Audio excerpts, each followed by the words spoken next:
சுதா கொங்கரா இயக்கத்தில் சிவகார்த்திகேயன், ரவிமோகன், அதர்வா உள்ளிட்ட பலர் நடித்திருக்கும் பராசக்தி படம் நாளை ரிலீஸ் ஆக இருக்கிறது. சென்சார் சான்றிதழ் தாமதமானாலும் தற்போது யுஏ சான்றிதழ் வழங்கப்பட்டு ரிலீஸ் உறுதி. ஆனால் படத்திலிருந்து பல முக்கிய காட்சிகள் மற்றும் வசனங்கள் நீக்கப்பட்டுள்ளன.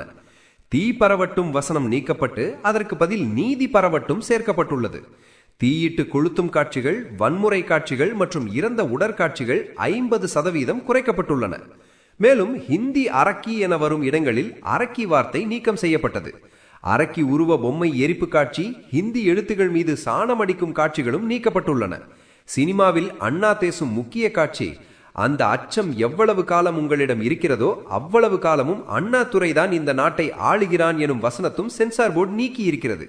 இதுபோல பல முக்கிய காட்சிகள் சருக்கமாக நீக்கப்பட்டு வெளியீடு நடக்கிறது. ரசிகர்கள் அனைவரும் கவனமாக படத்தை ரசிக்க தயாராகுங்கள்.